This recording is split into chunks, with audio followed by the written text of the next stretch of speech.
Billionaire forced his maid to fake her death to save her daughter on his wedding day. The Manhattan penthouse gleamed under the morning sun, its floor-to-ceiling windows offering a breathtaking view of Central Park. Alexander Hayes stood at those windows, his reflection showing a man who had everything, 33 years old, devastatingly handsome, and worth over $3 billion. Yet the tightness in his jaw betrayed the turmoil brewing beneath his carefully composed exterior. Behind him, the sound of small footsteps echoed across the marble floors. Alexander turned just in time to see 3-year-old Emma running toward him, her dark curls bouncing with each step, her face lit up with pure joy. Her mother, Sophia Martinez, rushed after her, an apologetic expression on her gentle features. "Mr. Hayes, I'm so sorry," Sophia said breathlessly, reaching for her daughter's hand. "Emma, we talked about this. Mr. Hayes is busy with wedding preparations." But Alexander's stern expression melted as he crouched down to Emma's level. The little girl threw her arms around his neck without hesitation, something that never failed to touch a place in his heart he'd thought long frozen. "Uncle Alex, Mama says you're getting married. Will you still play with me?" Emma's innocent question hung in the air like a prophecy. Alexander's eyes met Sophia's over Emma's head.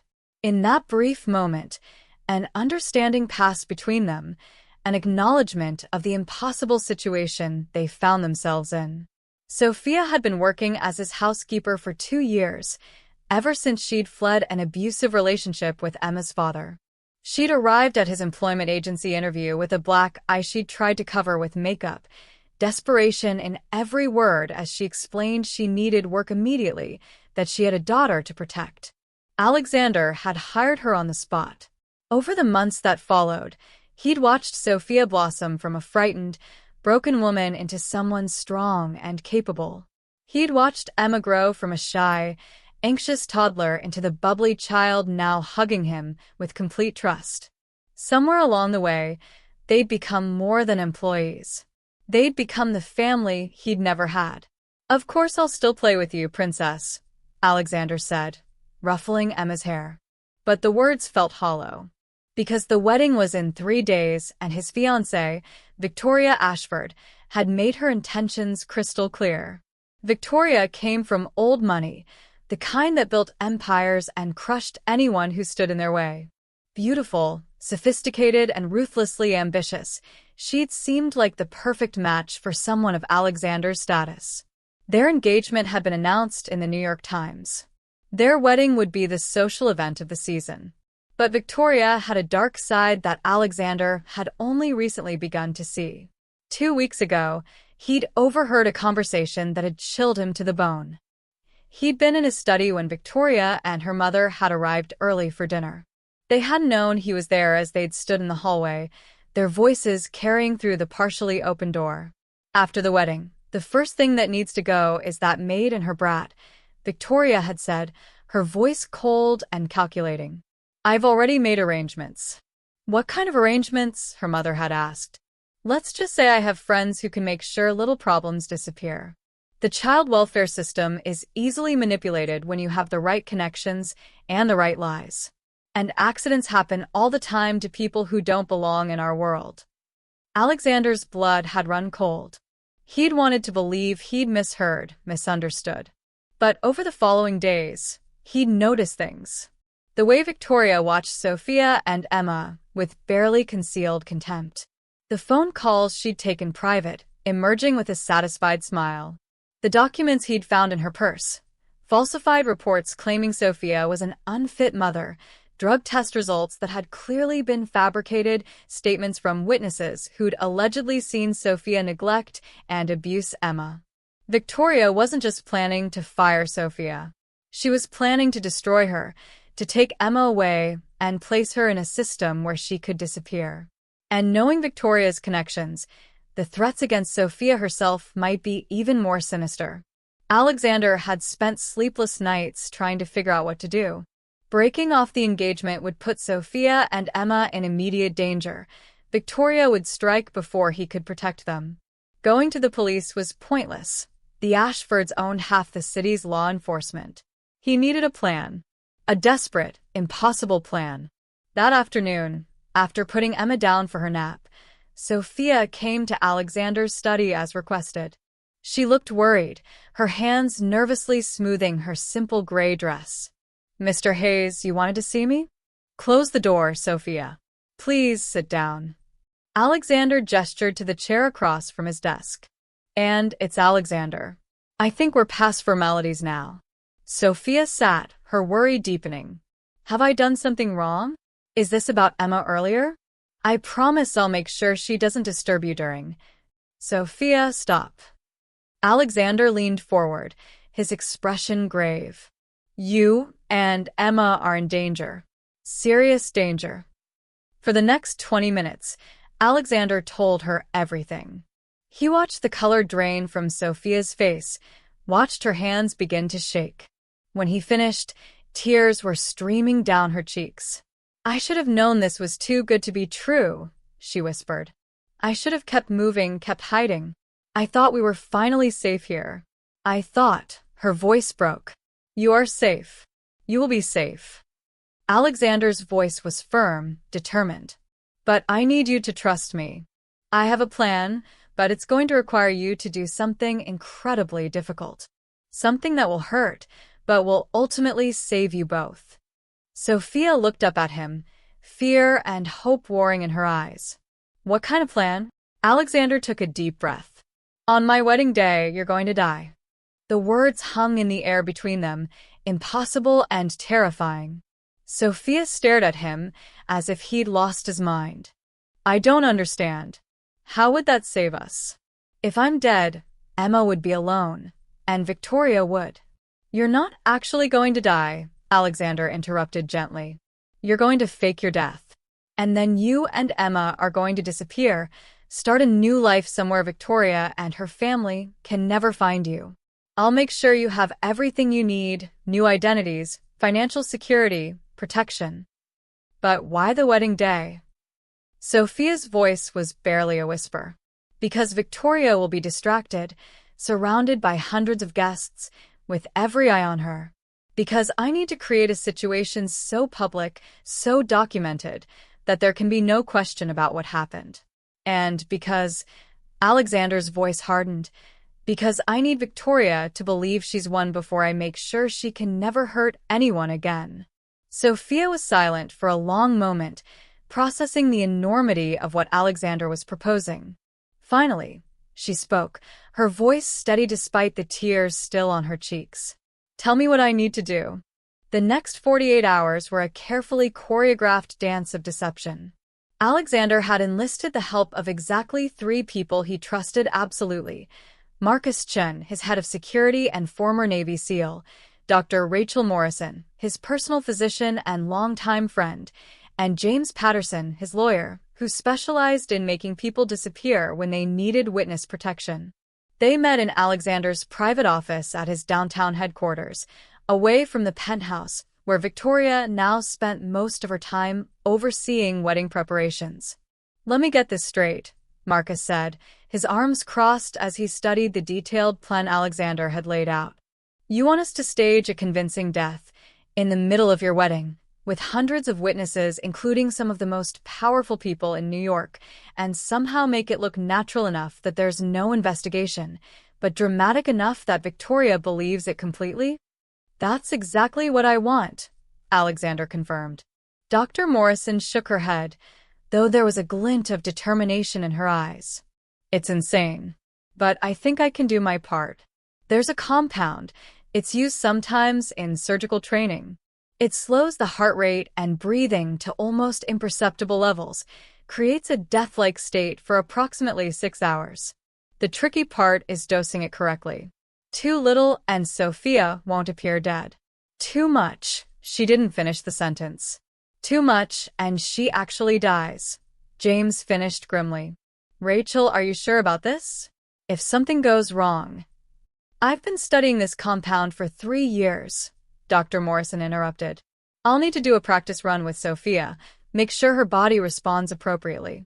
But yes, I'm sure. The bigger question is what happens after." James opened his briefcase, pulling out several folders. I've been working on this since Alexander called me yesterday.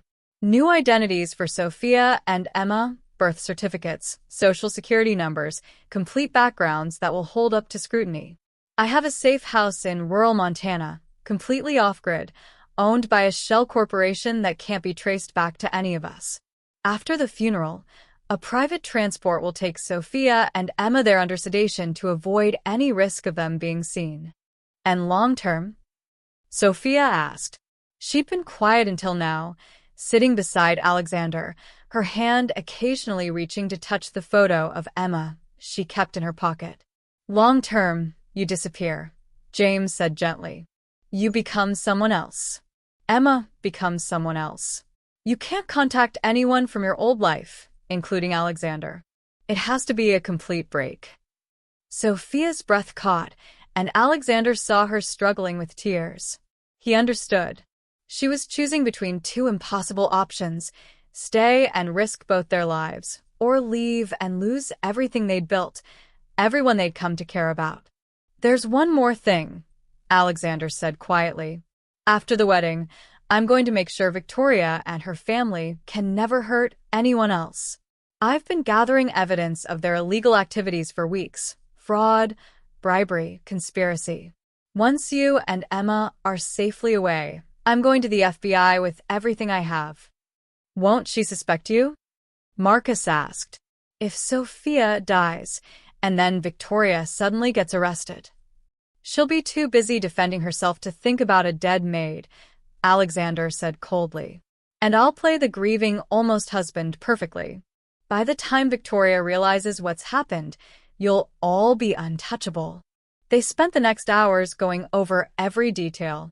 The timeline was tight. The wedding was in 2 days. Tomorrow, Dr. Morrison would do a practice run with the compound, teaching Sophia what to expect, how it would feel, ensuring her body tolerated it properly. They'd stage the death during the ceremony itself: maximum visibility, maximum witnesses, but also maximum chaos to cover the logistics of getting Sophia out and to safety. We're going to make it look like a sudden cardiac event, Dr. Morrison explained, sketching out the medical details. Sophia will take the compound about 20 minutes before the ceremony starts. She'll be in the back areas of the venue, setting up final details as per her duties. The effect will hit her suddenly. She'll collapse, appear to stop breathing. I'll be there immediately, as a guest, and I'll pronounce her dead at the scene. The ambulance that arrives will be one Marcus has arranged, with paramedics we trust. They'll transport her to a morgue that James has set up. Wait, a morgue? Sophia interrupted, her face pale. A fake one, James assured her. It's actually a medical facility we've secured. You'll stay dead for about 8 hours, until the compound wears off naturally. By then, we'll have you and Emma out of the city. What about Emma during all this? Sophia's voice cracked. She can't see me like that. She can't think I'm... Emma will be with me, Alexander said firmly. Before the ceremony, I'll take her to my mother's estate upstate. We'll tell her you had to go somewhere for work, just for a few days. She won't know anything is wrong until you're both safe and together again, and you can explain it to her in whatever way feels right. Sophia covered her face with her hands, shoulders shaking. This is crazy. This is absolutely crazy. I know, Alexander said softly, moving to kneel beside her chair. But it's the only way. Victoria has too much power, too many connections. We can't fight her head-on. We have to make her think she's won, that you're gone, that there's nothing left to threaten her vision of our perfect life together. And then, when her guard is down, we strike.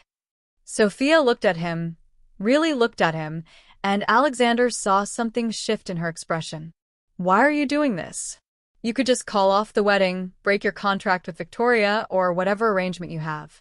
Why go to these lengths for us? The room fell silent. Marcus and Dr. Morrison exchanged glances. James suddenly found his paperwork very interesting. Alexander held Sophia's gaze, knowing that what he said next would change everything. Because in the 2 years you've worked for me, you and Emma have become my family. The only real family I've ever had. My parents died when I was young. I was raised by nannies and boarding schools. I built an empire, but I never built a home. Not until you two. He paused, his voice rough with emotion. I can't stand by and watch Victoria destroy that. I won't. A tear rolled down Sophia's cheek, but she smiled. A small, genuine smile that made her whole face light up. Okay, she whispered. Okay. I trust you. Let's do this. The next day, in Dr. Morrison's private clinic, Sophia underwent the trial run. Alexander held Emma in the waiting room, distracting her with stories and games while in the other room. Sophia experienced what it felt like to die.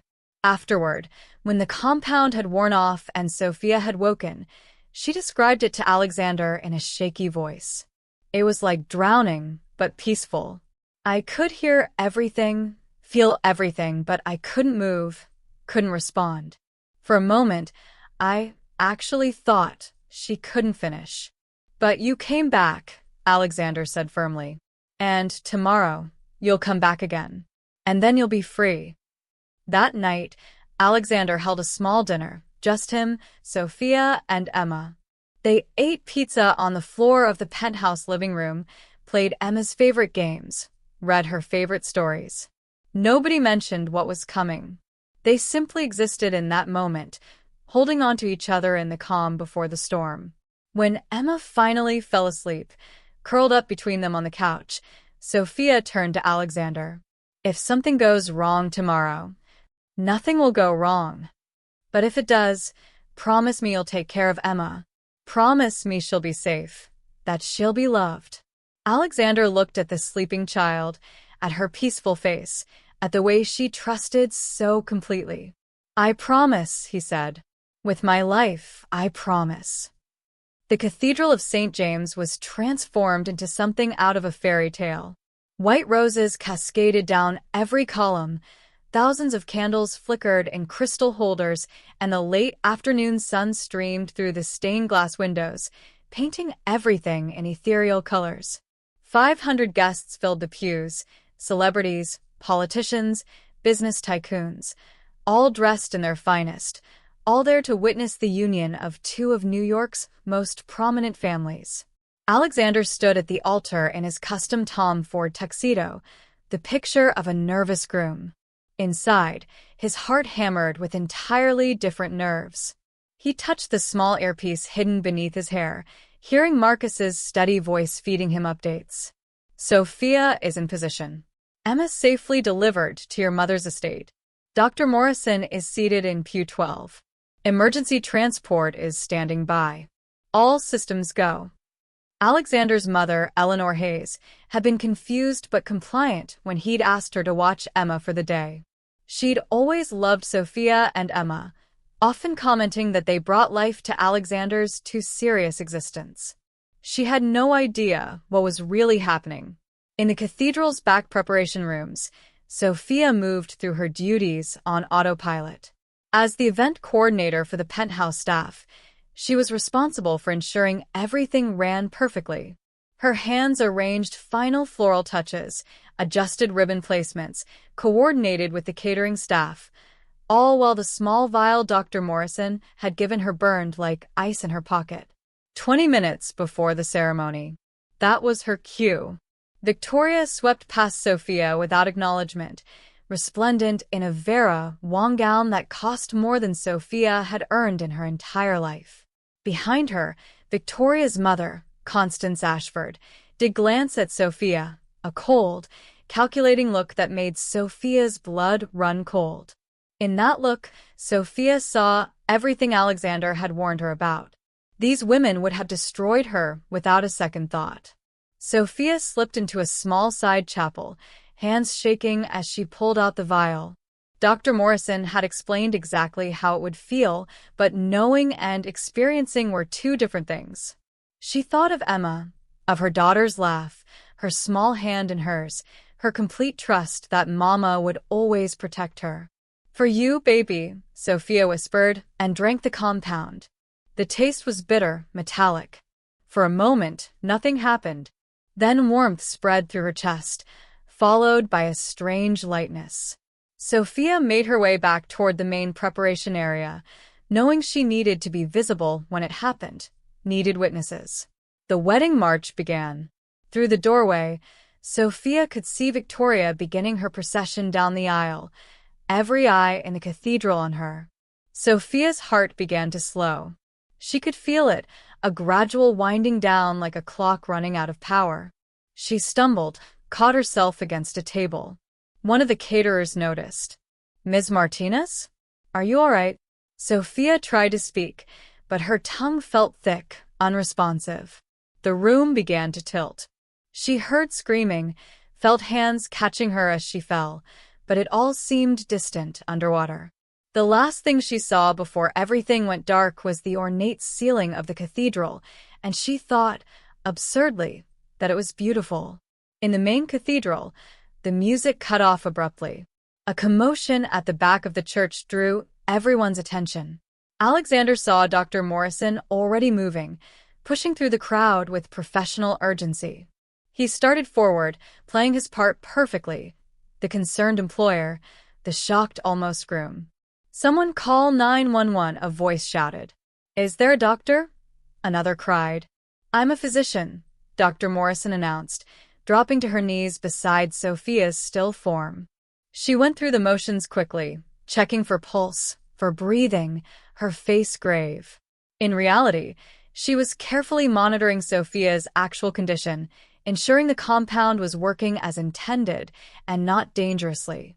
After a moment that seemed to stretch into eternity, Dr. Morrison looked up, her face the perfect mask of professional regret. "I'm sorry. She's gone." The cathedral erupted in chaos. Guests gasped, cried out, pulled out phones. Victoria stood frozen in the aisle, her carefully planned wedding dissolving into disaster. Alexander saw the flash of anger cross her face before she schooled it into appropriate shock. "No, no, no," Alexander heard himself saying, pushing through to kneel beside Sophia. Her face was peaceful, eerily still. He touched her hand. It was already growing cold. Perfect. Dr. Morrison had done her job perfectly. To everyone watching, including Victoria, Sophia Martinez was dead. The ambulance arrived within minutes, Marcus's team, exactly as planned. They loaded Sophia onto a stretcher with practiced efficiency, Dr. Morrison maintaining the fiction by accompanying the body, continuing her futile attempts at revival for the benefit of the crowd. Alexander stood there, playing the role of shocked witness, as Victoria came to his side. She placed a hand on his arm, her voice appropriately shaken. "Alexander, darling, this is terrible. That poor woman. But," and here her voice took on an edge he'd learned to recognize, "we should still continue. I mean, she was just the help. We have 500 guests here. We can't let this tragedy ruin our day." In that moment, Alexander knew he'd made the right choice. He looked at Victoria, at the woman he'd almost bound his life to, and saw clearly what she was, a monster in designer clothing. "The wedding is postponed," he said coldly. "Have some respect for the dead." Victoria's eyes flashed with anger, but she was too well trained to show it publicly. She nodded stiffly and turned away, already pulling out her phone, no doubt to call her mother and complain about this inconvenience. The guests were ushered out, the cathedral slowly emptying. Alexander waited until he was certain Victoria had left, then slipped out a side entrance where Marcus was waiting with a car. "She's secure," Marcus reported as they drove. "Vitals are good. The compound is working exactly as Dr. Morrison predicted. Emma is safe with your mother. Everything is proceeding according to plan. And Victoria? Already making calls. From what we've intercepted, she's furious. Apparently, she had plans for Sophia that didn't include a natural death. She's worried this will raise questions." "Good," Alexander said grimly. "Let her worry. By tomorrow, she'll have much bigger problems." They arrived at the facility James had secured, a private medical building that, from the outside, looked like any other professional office complex. Inside, Dr. Morrison met them, still in her formal dress from the wedding. "She's stable," Dr. Morrison reported. "Heart rate and breathing are imperceptible but present. She should wake up in about 4 more hours. I've set up monitoring equipment just to be safe, but honestly, everything is going perfectly." Alexander followed Dr. Morrison to the room where Sophia lay on a hospital bed, covered in white sheets, looking exactly like she had when the ambulance had taken her away. He pulled up a chair beside the bed, taking her cold hand in his. "You did it," he whispered. "You were so brave. Now you just need to wake up, and then you and Emma get your new life. Your safe life." Hours passed. Marcus coordinated the next phases of the plan from a laptop in the corner. James arrived with the final paperwork for the new identities. Dr. Morrison monitored Sophia's vital signs, watching for the moment when the compound would begin to wear off. Alexander sat vigil beside Sophia's bed, watching her still face, occasionally touching her hand to reassure himself that this was real, that they were pulling it off. His phone buzzed constantly with messages from Victoria, from concerned guests, from the media who'd gotten wind of the dramatic end to the society wedding. He ignored them all, his focus entirely on the woman lying before him. As the 6th hour approached, Dr. Morrison leaned forward, her attention sharp on the monitors. "Heart rate increasing," she reported. "Respiratory function returning to normal. She's coming back." Alexander leaned closer, watching Sophia's face intently. For a long moment, nothing happened. Then her eyelids fluttered. Her chest rose with a deeper breath. Her fingers twitched in his hand. "Sophia," he said softly. "Sophia, can you hear me?" Her eyes opened slowly, unfocused at first, then gradually clearing.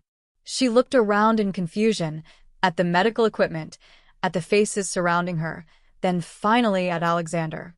"Did it work?" she whispered, her voice hoarse.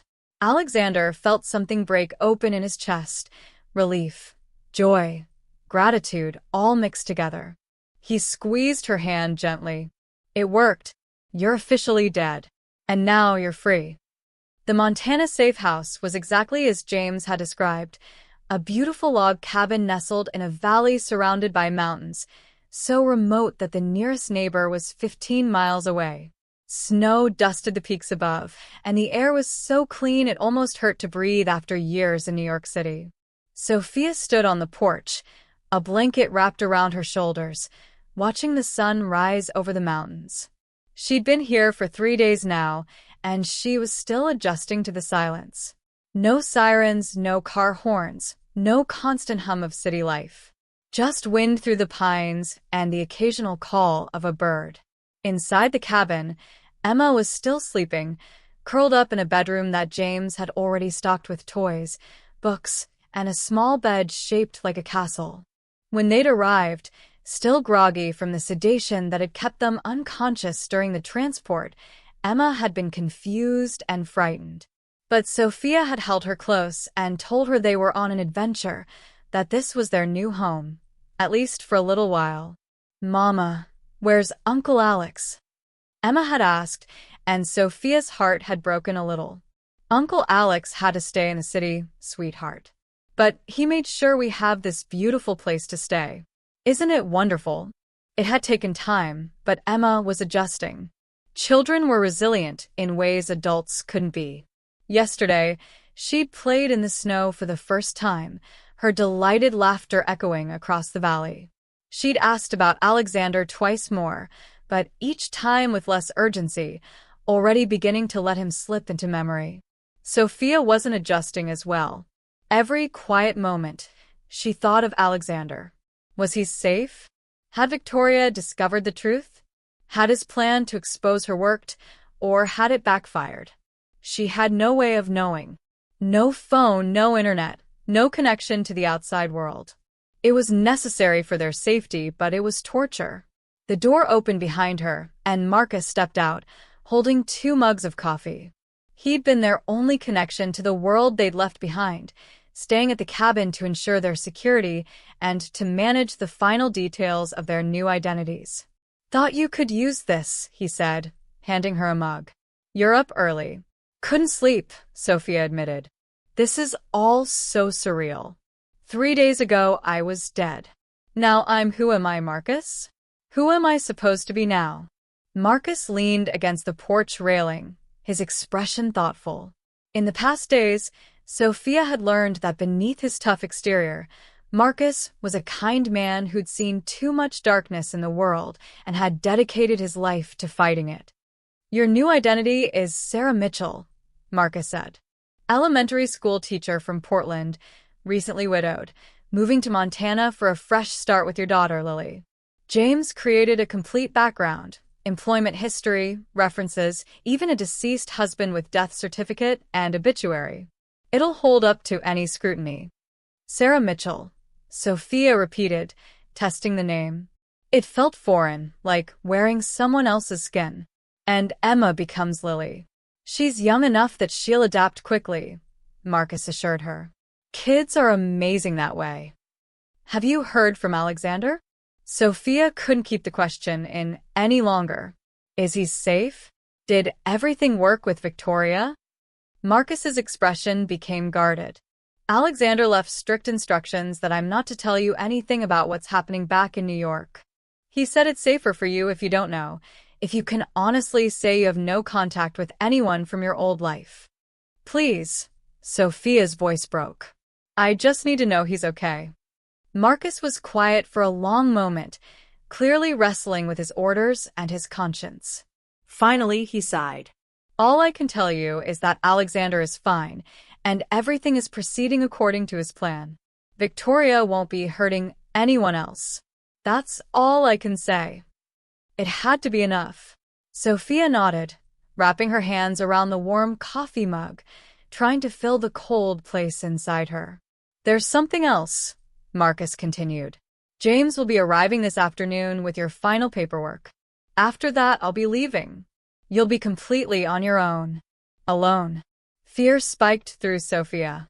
"But what if Victoria finds us? What if?" "She won't," Marcus said firmly.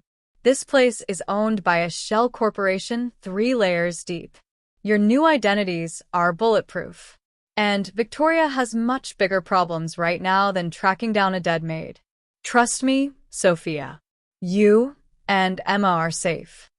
That afternoon, James Patterson arrived in a nondescript SUV, carrying a briefcase full of documents that represented their new lives. He sat at the kitchen table with Sophia while Emma played in the next room, going through everything methodically. Birth certificates, social security cards, driver's license, teaching certificate, bank account information. James laid each document out. "The bank account has been seeded with $500,000. Alexander insisted. He said to tell you it's severance pay for 2 years of excellent service." Sophia's hands trembled as she picked up the driver's license. Sarah Mitchell's face looked back at her face, but somehow different to stranger. "I can't accept this much money from him. It's too much." "You can and you will," James said gently but firmly. "Alexander wants you to have security, to be able to build a life without financial stress. The money has been thoroughly cleaned. It can't be traced back to him or to you. Use it wisely, and it'll be enough to get you and Emma settled. Maybe even buy a small house. Start fresh properly." "How can I ever repay him?" "By living," James said simply. "By giving Emma a good life, a safe life. That's all Alexander wants. That's his repayment." After James left, Sophia stood in the center of the cabin, surrounded by the documents of her new identity, feeling the weight of everything that had happened. She'd died. She'd been reborn. She'd left behind everything she knew for a chance at safety. Emma wandered in from the bedroom, dragging her favorite stuffed rabbit. "Mama, are we going to live here forever?" Sophia knelt down, pulling her daughter close. "Not forever, baby, but for a while. And then we're going to find a nice town nearby, and we'll get a real house, and you'll go to school and make friends. Will Uncle Alex visit us?" The question stabbed at Sophia's heart. She wanted to lie, to tell Emma yes, of course he would. But she couldn't do that. Emma deserved honesty, as much as a 3-year-old could handle. No, sweetheart. Uncle Alex can't visit us. But he loves you very, very much. And everything he did to keep us safe. Do you understand? Emma's face crumpled, and she started to cry. Deep, wrenching sobs that shook her small body. Sophia held her daughter, rocking her gently, letting her grieve for the life they'd left behind, for the man who'd become like a father to her, for everything they'd lost in order to gain their freedom. I miss him, Emma sobbed. I miss Uncle Alex. I know, baby. I miss him too. They stayed like that for a long time, holding each other, mourning their old lives together. Outside, the sun set over the mountains, painting the sky in shades of gold and pink. A new day was ending. A new life was beginning. That night, after Emma finally cried herself to sleep, Sophia sat at the cabin's desk and did something she knew she shouldn't do. She pulled out a piece of paper and pen and began to write. Dear Alexander, I know I'm not supposed to contact you. I know it's dangerous, that this letter will probably never reach you. But I needed to write this, even if I end up burning it. Thank you. Those words feel so inadequate for what you've done for us, but they're all I have. You saved our lives. You gave up your wedding day, you risked everything, and you asked nothing in return. I don't know how to carry the weight of that gift. Emma asks about you every day. I tell her you love her, that everything you did was to protect her. I hope someday she'll understand how extraordinary that is, how rare it is to find someone who would go to such lengths for people who aren't even their own family. Except we were family, weren't we? In the 2 years I worked for you, you became more than my employer. You became my friend, my protector, my... Sophia's hand hovered over the paper. What was Alexander to her? She'd spent so many nights lying awake, trying to define the feelings that had grown slowly, almost imperceptibly, over their time together. The way her heart had lifted when he'd come home from business trips. The way his rare smiles had felt like sunshine. The way he'd looked at Emma, with such tenderness and longing, as if he were seeing everything he'd never had but always wanted. But it didn't matter what Alexander was or could have been to her. That life was over. Sophia Martinez was dead. And Sarah Mitchell had never known a billionaire named Alexander Hayes. Sophia crumpled the letter, her tears falling onto the paper, smudging the ink. She carried it to the fireplace and watched it burn, watched her words turn to ash and smoke and nothing. Tomorrow, she would start truly becoming Sarah Mitchell. She would take Emma, Lily, to the nearby town and start introducing themselves. She would look for teaching positions for the fall. She would build a life from the ashes of the one that had died in a cathedral. But tonight, she let herself grieve for what could never be. Spring came to Montana with an explosion of wildflowers and the sound of melting snow running in streams down the mountains. Sophia, Sarah, she reminded herself constantly, always Sarah now, stood in the garden of the small house she'd purchased in the town of Willowbrook, watching Emma chase butterflies through the grass. In 6 months, their lives had transformed. The cabin had been their cocoon, but this house was their home. A modest 2-bedroom on the edge of town, with a wraparound porch and a yard big enough for Emma to run wild. Sarah had landed a position teaching 2nd grade at Willowbrook Elementary, and the other teachers had welcomed her warmly into their community. Emma, Lily, Sarah corrected herself again, though the names still felt wrong, had blossomed. She was attending preschool now, making friends, speaking with a vocabulary that expanded daily. The nightmares about their old life had faded. She rarely asked about Uncle Alex anymore, and when she did, it was with the vague curiosity of childhood memory rather than the sharp pain of loss. Sarah should have been happy. She was safe. Her daughter was safe.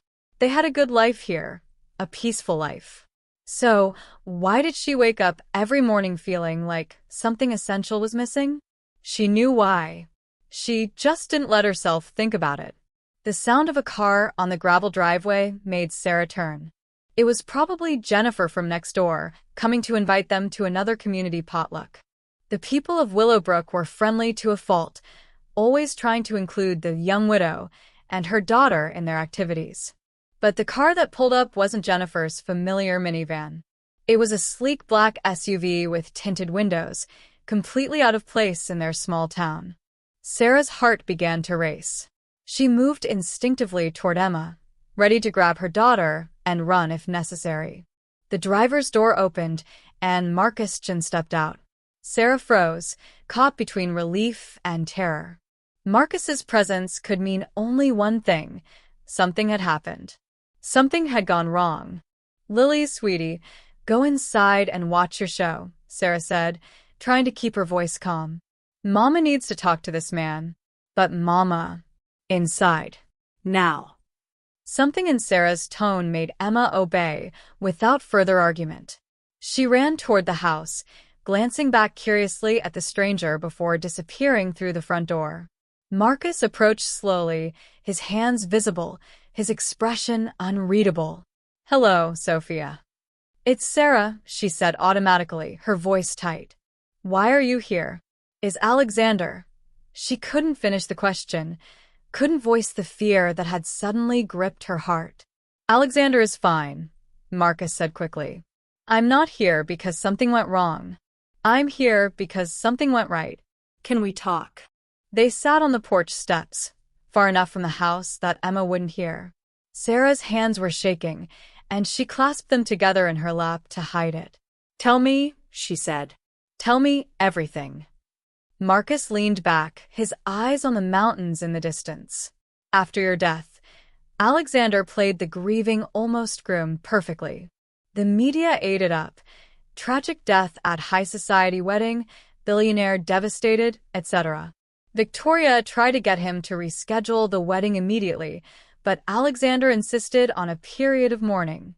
Said it would look bad to rush back to celebration after such a tragedy." "Let me guess," Sarah said bitterly. Victoria didn't like that. She hated it. But she couldn't push too hard without looking heartless. So she waited. And while she waited, Alexander was gathering evidence. Marcus pulled out his phone, scrolling through what looked like news articles. It took 3 months, but he built an airtight case. Fraud, bribery, conspiracy to commit kidnapping, falsifying documents, and this is the big one, her involvement in the disappearance of 2 other women who'd worked for families Victoria married into. Turns out you weren't her first target. Sarah felt sick. She killed people? She made them disappear. We still don't know if they're alive or dead. The FBI is investigating. But yes, Victoria Ashford is a serial predator who's been using her family's wealth and connections to eliminate anyone she saw as a threat or inconvenience. And Alexander exposed all of this? Brought down her entire family. The Ashfords are finished in New York. Victoria is awaiting trial. Her mother is also facing charges. Their assets have been frozen. It's the biggest scandal the city has seen in decades. Marcus finally looked at her directly. "You're safe, Sophia. Completely, totally safe.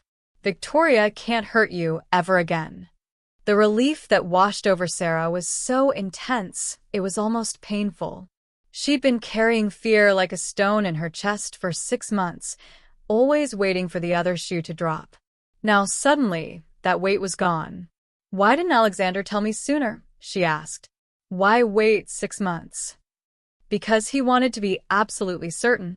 Because he wanted Victoria not just arrested but convicted. Her trial starts next month, and the prosecutor says it's a slam dunk. She'll be going to prison for a long time. Marcus paused. "There's more. Alexander asked me to give you this." He handed Sarah an envelope. Her hands shook as she opened it, pulling out a letter written in Alexander's familiar bold handwriting. "Sophia, by the time you read this, you'll know that Victoria can never hurt you again. You're free. Truly, completely free. I've spent the last 6 months making sure of it. I've worked with the FBI, testified before grand juries, handed over everything I had on the Ashfords. It consumed my life, but it was worth it. You and Emma are safe. That's all that matters. Marcus is under strict instructions not to tell you where I am or what I'm doing now. This isn't because I don't trust you, but because you deserve to build your life without any connection to your past. You deserve to be Sarah Mitchell, elementary school teacher, with no ties to billionaires or society scandals or any of that world. But I need you to know something. The 2 years you and Emma spent in my life were the best years I've ever had. You brought light into a darkness I'd gotten so used to I didn't even recognize it anymore. Emma's laughter in my home, your smile across the breakfast table, the feeling of being part of something real and warm and good. That was everything. I don't regret anything I did. I would do it all again in a heartbeat. Live your life, Sophia. Be happy. Give Emma everything she deserves. And know that somewhere in the world, someone is thinking of you both and hoping you're exactly where you're meant to be. With love always. Alexander. Sarah read the letter 3 times, tears streaming down her face. Then she looked at Marcus, this man who'd protected them, who'd been their guardian angel in the shadows.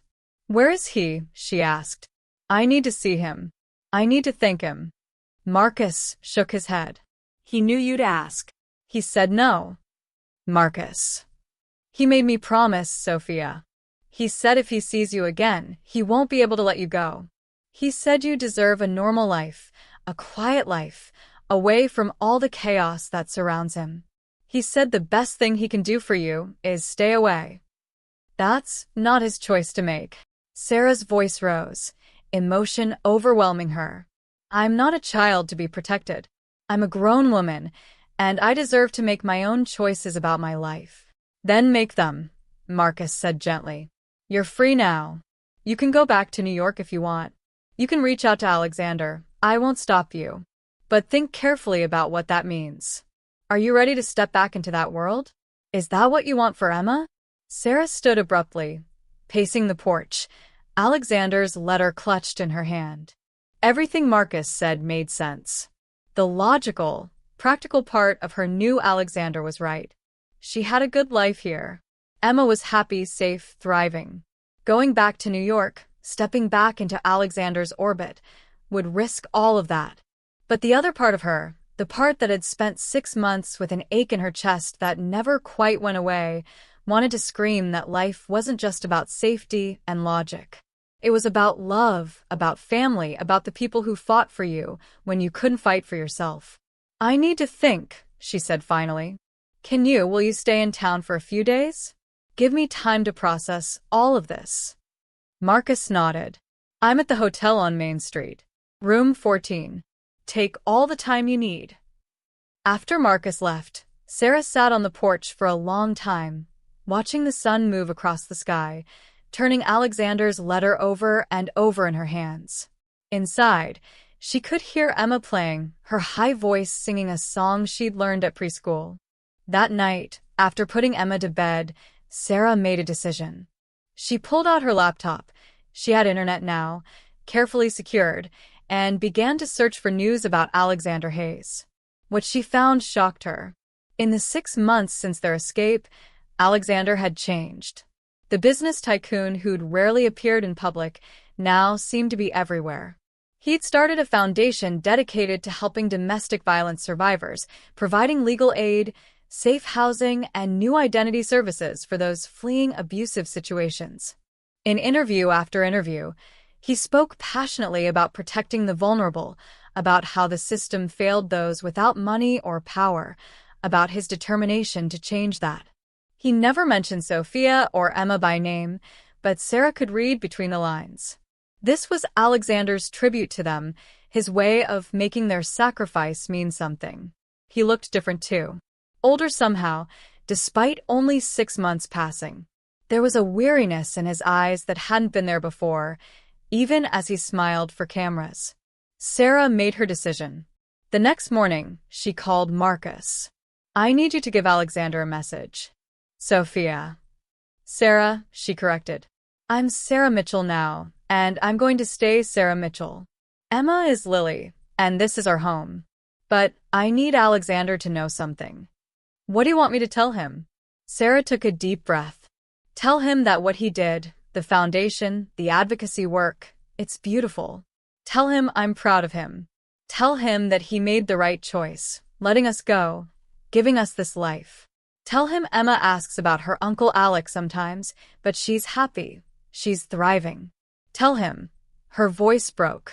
Tell him we love him. We'll always love him. But he was right. This is where we belong.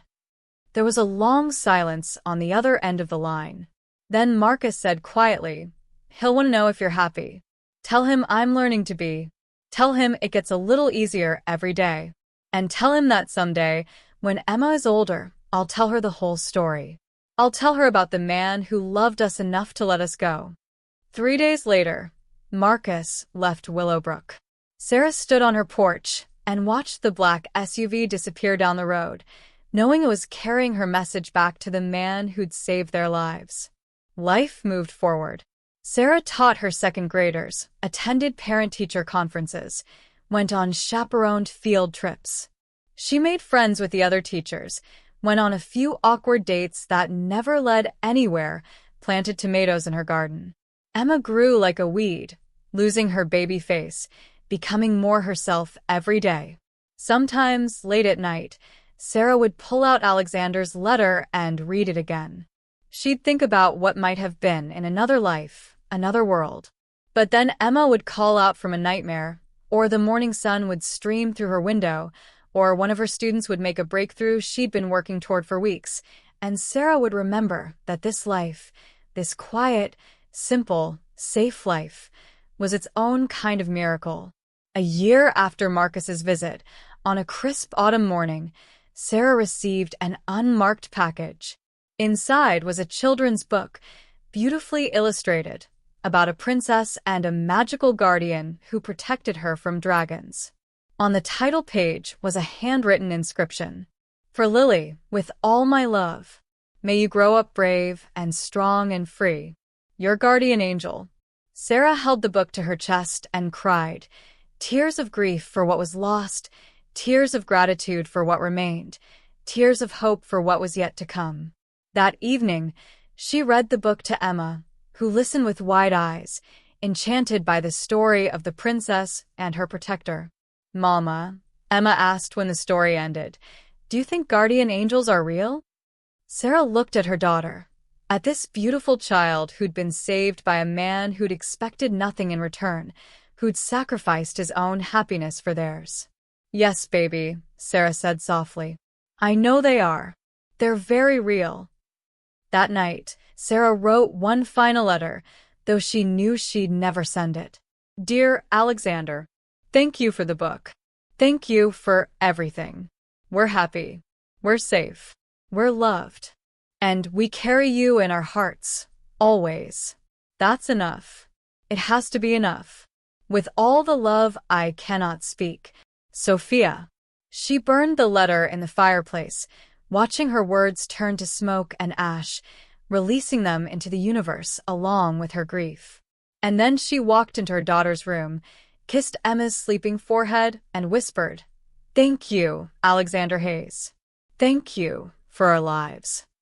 Outside, the Montana stars blazed overhead, and somewhere far away, in a penthouse in New York City, a man stood at his window and hoped that the two people he loved most in the world were looking at those same stars and feeling, even just a little bit, the love he sent them across the distance. Some sacrifices were too great for happy endings, but they could have peaceful ones. They could have safe ones. They could have lives filled with ordinary, precious moments of joy. And sometimes, that was the greatest gift of all. The end.